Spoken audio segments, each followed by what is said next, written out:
Bienvenidos, bienvenidos sean todos a este tiempo de escuela bíblica, a esta aula virtual de Casa de Oración Cristiana.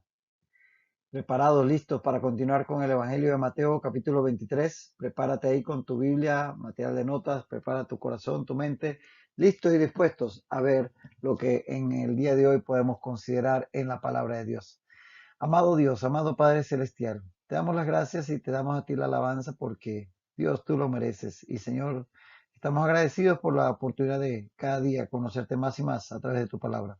Señor, que tu palabra ilumine nuestra mente, nuestros corazones y que nos guíe a actuar correctamente según tu voluntad. Te lo pedimos y te damos las gracias en el nombre de Jesús. Amén. Estábamos, perdón, decía que estábamos aquí en Mateo 23:13. El primero de los ayes, ya habíamos comenzado a introducir en la ocasión pasada, y vamos a continuar allí donde nos quedamos. Leemos y seguimos. Mas ay de vosotros, escribas y fariseos hipócritas, porque cerráis el reino de los cielos delante de los hombres, pues ni entráis vosotros, ni dejáis entrar a los que están entrando.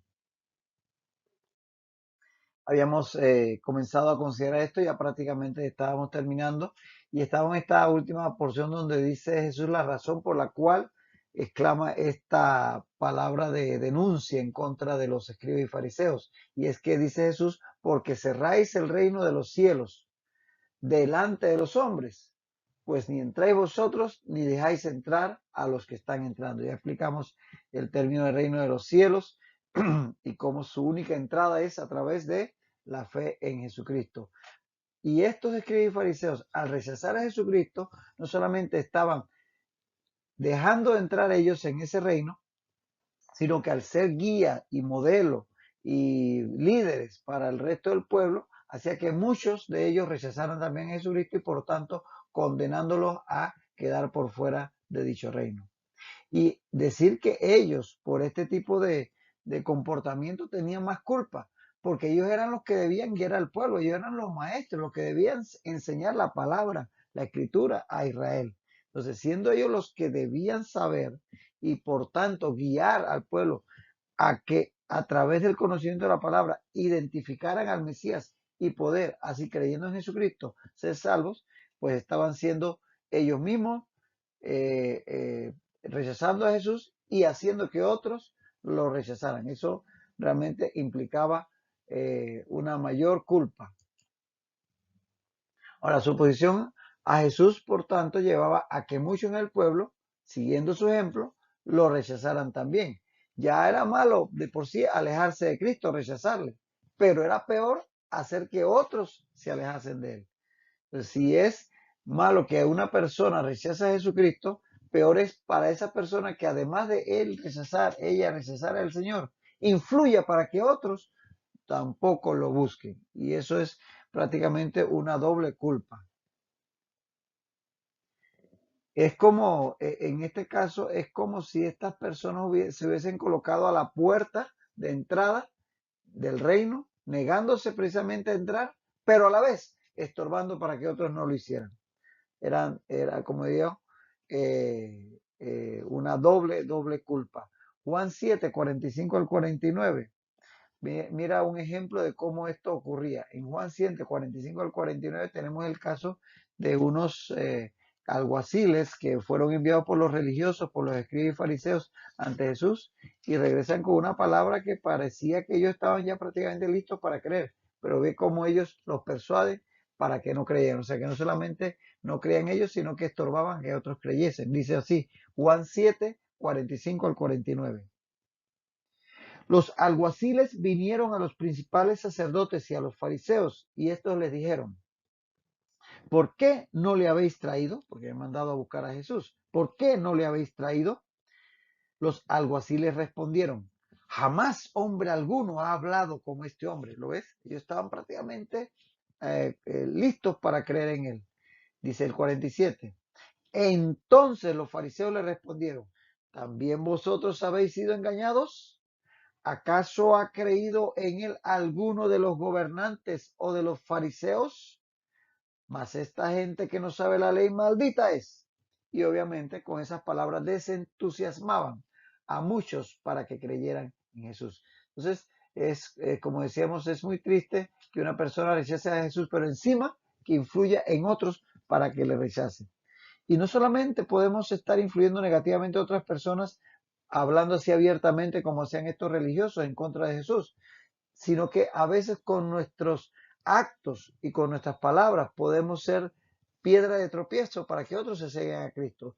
Y es muy triste que algunos, incluso que enseñan y hasta que predican la palabra de Dios, con sus palabras y con sus acciones sean piedra de tropiezo para otros, impidiéndoles entrar en el reino de Dios. Dios nos libre de que hagamos cosas que hagan que muchas personas se desanimen o se desentusiasmen de buscar a Jesucristo, porque nos identifican como personas que somos creyentes, que vamos a una iglesia, que creemos en Jesucristo, pero de repente un comportamiento inadecuado de nuestra parte resulta ser piedra de tropiezo. Pero si este hace esto y es creyente, que voy yo a creer que en ese lugar me van a hablar de Dios. Entonces, que Dios nos ayude a no ser piedra de tropiezo para que otros sean impedidos de entrar al reino de los cielos como hacían estos fariseos. Quizás no seamos como esos fariseos que abiertamente le hablaban al pueblo en contra de Jesús, pero quizás con nuestros actos o con nuestras palabras, inconscientemente a veces, pero ciertamente responsabilidad nuestra, hacemos que otras personas se desanimen. Dios nos libre de ello. Pidámosle a Dios sabiduría. Vamos entonces al versículo 14. Recuerda, van a ser ocho porciones de todo este discurso de los ayes contra los escribas y fariseos.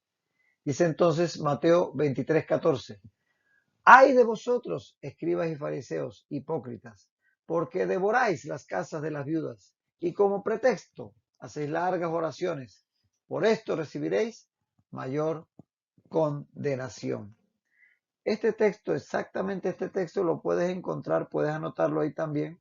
Lo puedes encontrar en Marcos 12:40 y en Lucas 20:47. Lucas 20:47 podrás encontrar exactamente este texto de Mateo 23:14. Ahora, seamos claros y vamos a decir algo muy importante en este punto. Este versículo que en la versión Reina Valera aparece aquí, este versículo no aparece en los manuscritos más antiguos del Evangelio según Mateo.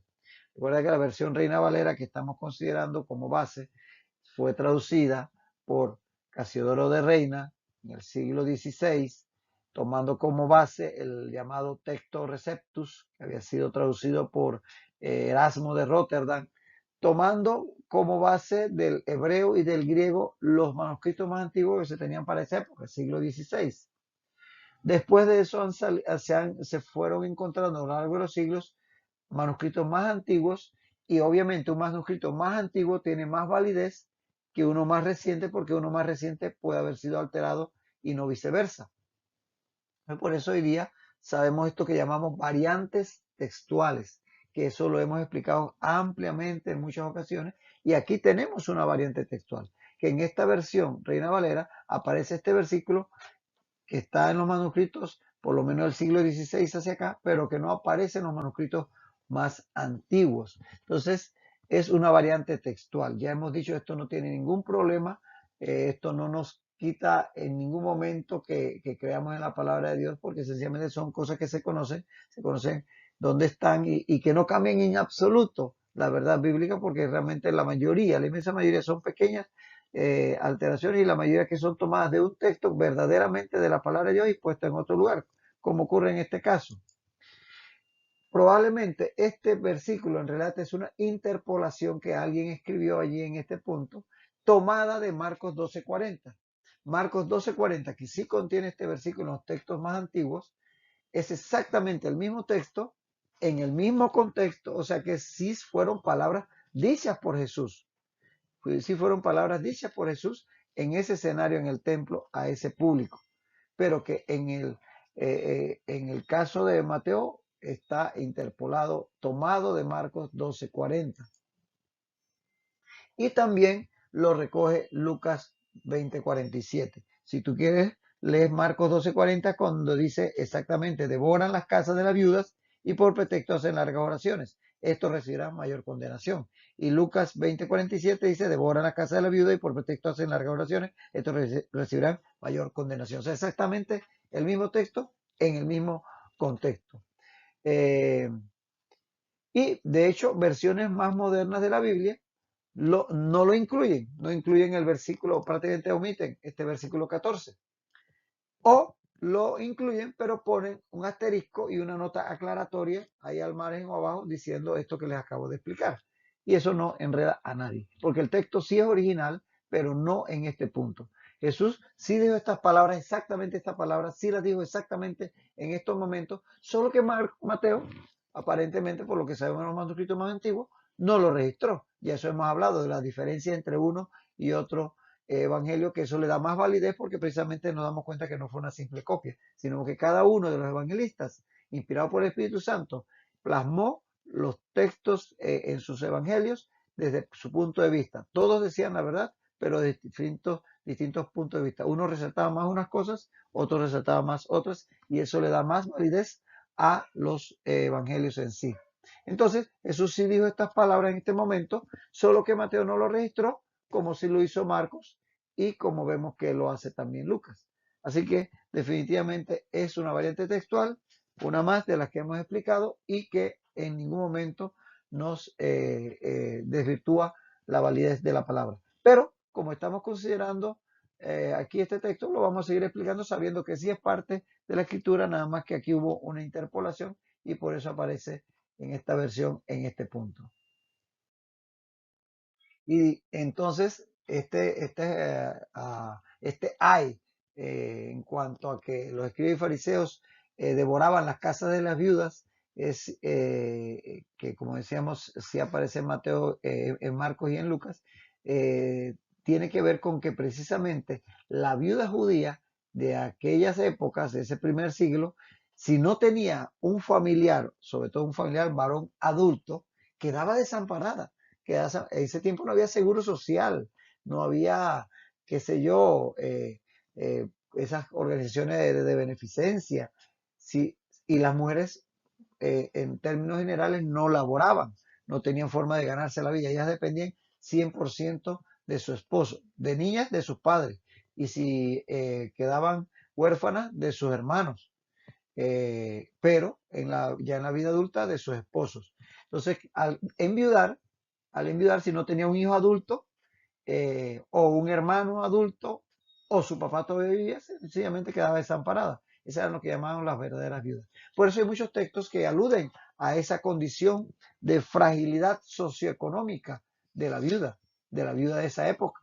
Y por eso aquí este lamento de Jesús de cómo estos fariseos se aprovechaban de ellas.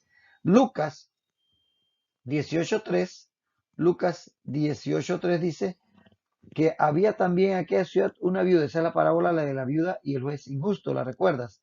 Entonces, en Lucas 18:3 dice que había una viuda, la cual venía a él, al juez, diciendo, hazme justicia de mi adversario, porque las viudas necesitaban de esa ayuda de parte de la justicia porque estaban desamparadas, no había quien las representara, quien las defendía, entonces ellas tenían que pedir clemencia, justicia cuando alguien les hacía mal porque estaban en una condición de indefensión. Por eso Jesús utiliza la figura de la viuda en esa parábola. En Hechos 6:1, en Hechos 6:1 tenemos el caso de la iglesia primitiva en Jerusalén, que en aquellos días, como crecía el número de discípulos, dice que hubo murmuración entre los griegos contra los hebreos, o sea, los judíos convertidos contra los judíos de origen hebreo, de que las viudas de aquellos eran desatendidas en la distribución diaria. Entonces, esa desatención a las viudas era porque precisamente las viudas necesitaban de esa ayuda de parte de la iglesia porque estaban desamparadas. Primera Timoteo 5:3, Pablo aconseja a Timoteo que honra a las viudas que en verdad lo son, o sea, esas que no tienen quien las apoye.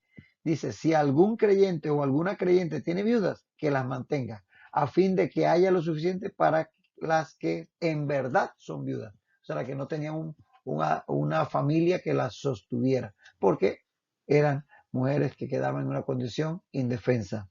Y Santiago 1.27 dice que la religión pura es esta, visitar a los huérfanos y a las viudas en sus tribulaciones. Con esto, estos versículos nos reafirman la condición de indefensión, de debilidad ante la sociedad que tenían las viudas en esa época. Entonces, necesitaban de un hombre que las representase, de alguien que las ayudase, que las respaldase, tanto con la hacienda, o sea, lo que tenía, o con el negocio, si es que el marido, el viudo, perdón, el difunto marido había dejado algún tipo de empresa.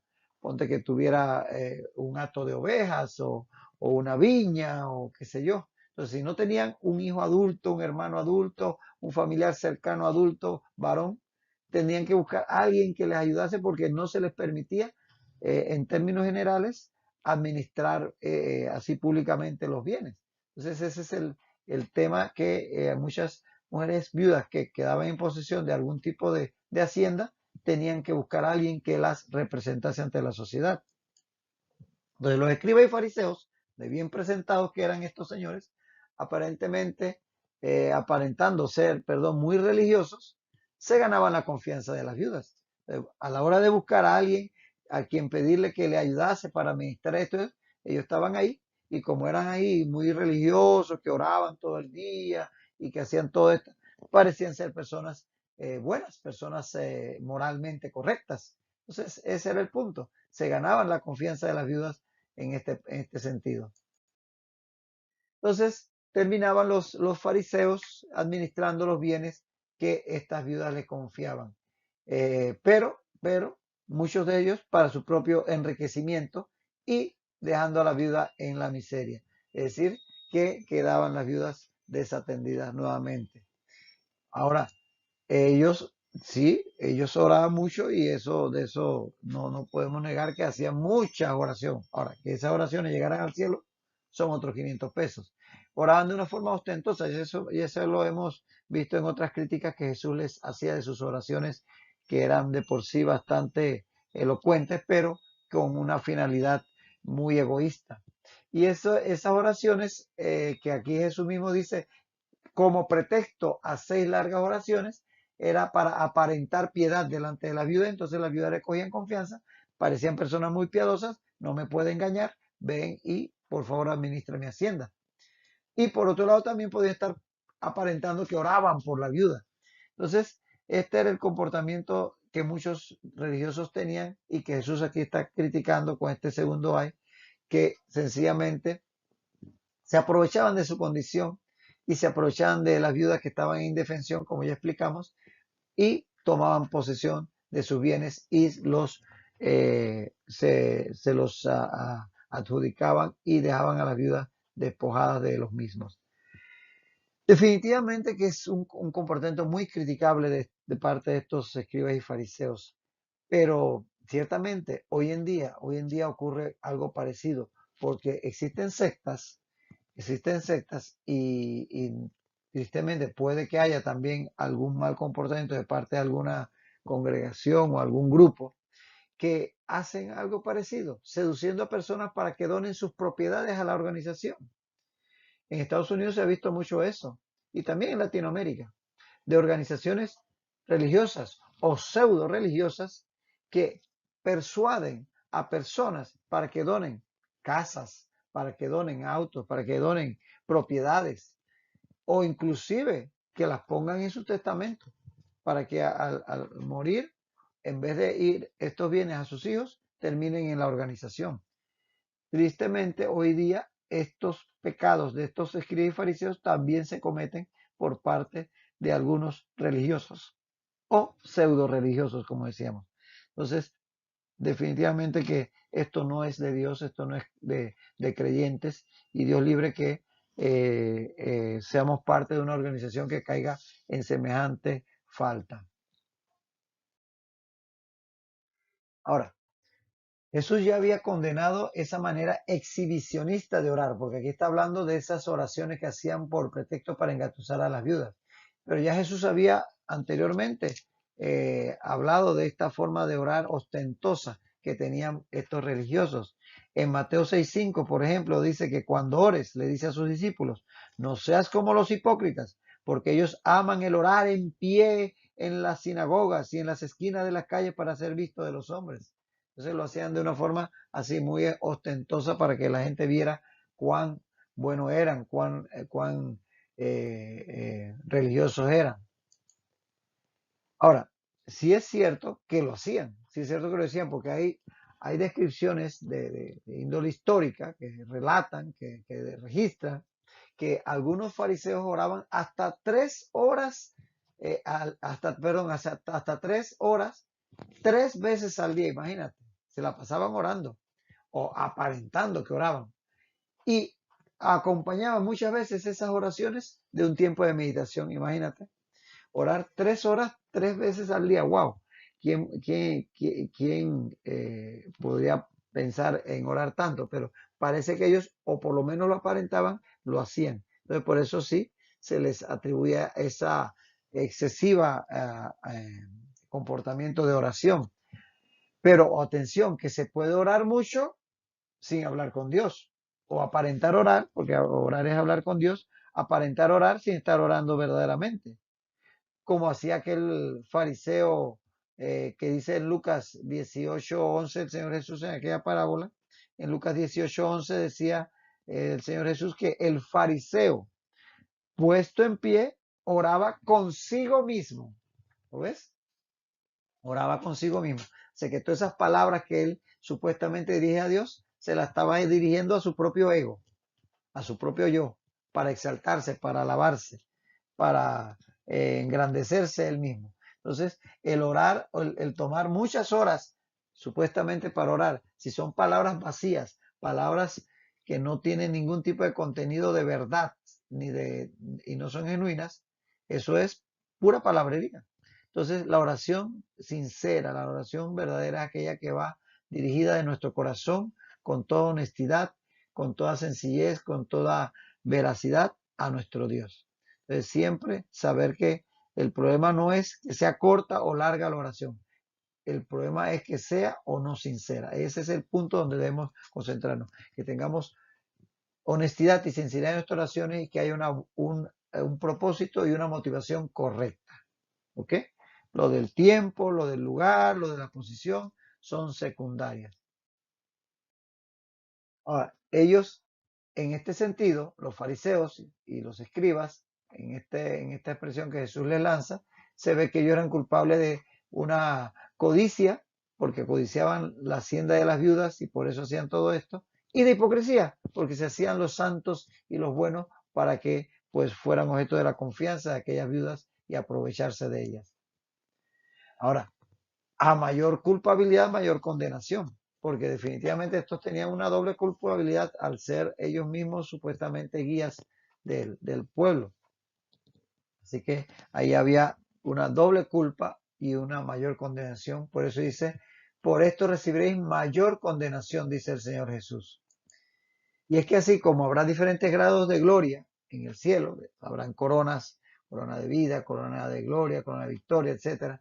Habrán distintos tipos de premiación. Y ahí está el pasaje en Corintios que habla del tribunal de Cristo, donde serán premiados según lo que hayamos hecho en el cuerpo. También habrá diferentes grados de castigo, ciertamente, porque habrá personas que habrán hecho cosas malas, pero otros que la habrán hecho a sabiendas que la hacían y otros que lo habrán hecho aprovechándose de ser en un momento dado personas puestas en un cargo para guiar a otros. Y eso lleva entonces mayor condenación, como dice Jesús aquí, de estos escribas y fariseos. Y es como expresa Jesús allá en Juan 19:11 cuando habla con Pilatos. En Juan 19:11 Jesús le dijo a Pilato que el que a ti me ha entregado, mayor pecado tiene. O sea que como hay grados de gloria, hay grados de pecado.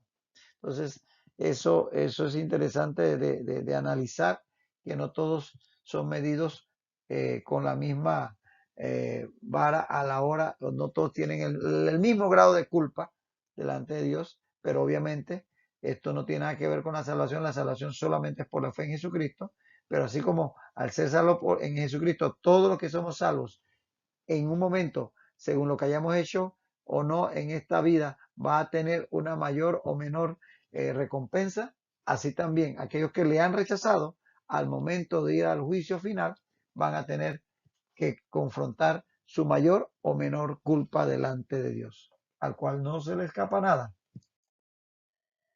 Ahora, con esta recriminación a los escribas y fariseos sobre esas largas oraciones que hacían por pretexto para engañar a las viudas, eso no está prohibiendo el orar largamente, ¿ah? Porque de hecho él mismo practicaba el hacer largas oraciones. Así que aquí no es que estamos diciendo que eso de orar por largo tiempo, minutos, horas, lo que sea, es algo que Jesús condena, todo lo contrario. Él está condenando la intención, el orar de una forma malintencionada, con un propósito y una motivación equivocada, y de una forma vana y vacía, sin sinceridad, sino hipócritamente. Fíjate que Jesús en Lucas 6:12 dice que en Lucas 6:12 él fue al monte a orar y pasó la noche orando a Dios, toda una noche. O sea que Jesús sabía lo que era orar por horas. Y bueno, qué bien que seas una persona de oración y seas capaz de orar por horas. Ciertamente no es fácil mantener esa concentración en la presencia de Dios por tanto tiempo, porque nuestro cuerpo se va tarde o temprano a rebelar y va a querer descansar o va a querer, entonces ciertamente, o vendrán las distracciones, pero ciertamente el orar largamente en ningún momento el Señor aquí lo está condenando, al contrario, Él lo incentiva. Somos llamados a perseverar en la oración, a orar reiteradamente. Ahí está la parábola que ya referimos hace un momento en Lucas 18, 1 al 8. Dice Lucas 18:1. También le refirió Jesús una parábola sobre la necesidad de orar siempre y no desmayar, o sea, orar con insistencia. Y es la parábola de la viuda y el juez injusto que está en Lucas 1 al 8 del capítulo 18. Entonces, Dios nos motiva a orar largamente o reiteradamente, según tu posibilidad. Pero, siempre importante, la oración debe ser honesta y con la motivación correcta. No es palabrería por palabrería. No es hablar palabras vacías y repetitivas y sin ningún tipo, o con un propósito mezquino, para que Dios me dé lo que a mí se me antoja. No. Siempre de acuerdo a la voluntad de Dios y con el corazón abierto delante de Dios. Si es algo que te está afligiendo, si es un consejo que necesitas, un aliento que necesitas, si es una palabra de agradecimiento a Dios, si es un tema de sencillamente conversar con Dios y expresar tus pensamientos o que Él te responda a tus dudas de forma honesta, tranquila, sencilla, el tiempo que tome, el tiempo que sea necesario. Pero definitivamente que sea honesta y con una motivación correcta. A eso nos anima el Señor. Bueno, aquí vamos solamente a ir entrando en lo que es el siguiente ay, está en Mateo 23:15, así que vamos básicamente a introducirlo porque ya el tiempo se nos está terminando y lo estaremos considerando en la próxima ocasión. Decirte nada más que este texto de Mateo 23:15 solo aparece en Mateo, este ay de Mateo 23:15 solo aparece en Mateo, no está en ninguno de los otros sinópticos, así que puedes anotar que es un texto exclusivo de Mateo.